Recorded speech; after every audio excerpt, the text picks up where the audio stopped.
Hey y'all, this is Jen Carsonson. I'm a realtor in Memphis, so follow along with me for a day in the life of what I do to get to 100 sales a year. So, got in from Scottsdale at like 1-ish, probably didn't go to bed till 2, just needed a little bit of a crash time. I'm headed to Burlington, which is a part of Memphis. It's like a mixture, it's like a blend of Bartlett and Arlington.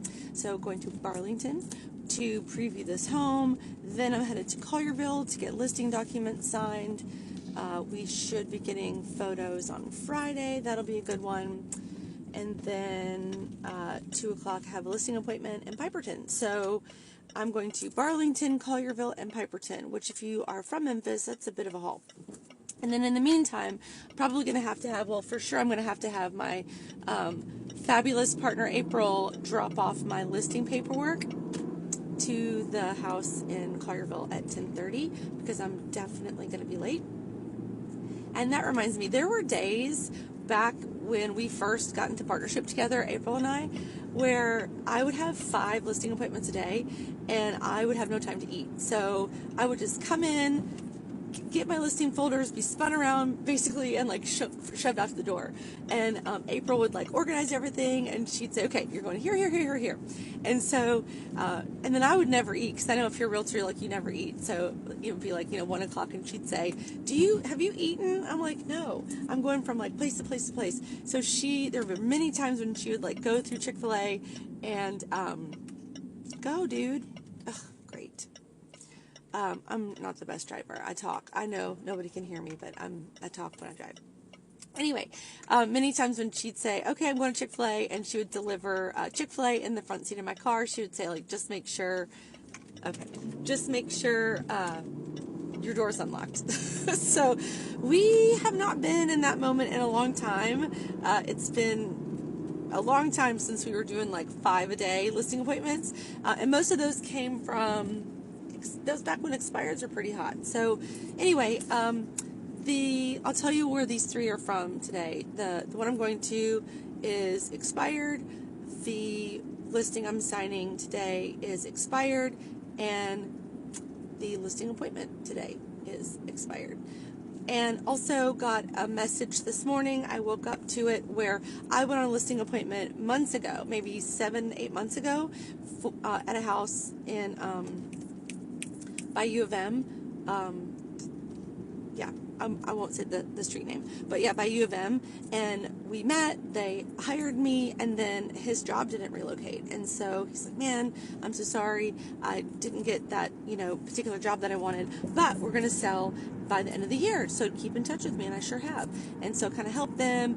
They made some kitchen decisions to like do some updates, and I helped them through that. And then, so I woke up this morning to, guess what? They got the move. They're going. So they need to get the ball rolling. So I'm very happy about that. In terms of my goals, like my path to 100, we have a lot of ground to cover in October, November, and December. And traditionally, December's been our busiest month in real estate as a team, just because I think we talk about activities that you have to do starting in September to prepare for fall. And we often talk about on the team that Christmas and the tax man come knocking, and you don't want to be broke. So if you don't want to be broke in December, January, February, and feel like, oh my gosh, your hair's on fire in March, it's really important to do the activities and consistency in the activities now. And those consistent activities should produce results. And if they're not, and if you have a conversion issue, then you have a script issue. So if you are, wickedly obsessed with this market and wickedly obsessed at doing what you need to do to be successful, then you should be successful. If you struggle with conversion, then learn scripts. If you struggle with scripts, then I'd say it's going to be real hard for you to be successful. So the most successful realtors I know are the ones that have mastered scripts. And a script is nothing more than something to say that has been proven to elicit the result that you're looking for. I use scripts all the time. In fact, I'm sure you do too. If you think about, using scripts with your kids, using scripts with your partner, using scripts, whatever. It's a way to get a concise message across and also get a concise buy-in. So we use them all the time. If you guys are interested in scripts, happy to share with you the ones that I use. But listen, The best, most successful realtors I know use scripts. You can make them your own. I kind of make mine a little more organic than "Hello, my name is Jen," but your tone says a lot. Your approachability, your tonality, all that stuff makes a big difference. And one of my mentors said, asked this question to the audience. This is a couple of seminars ago. How do you become a great listing agent? And everyone's like, practice.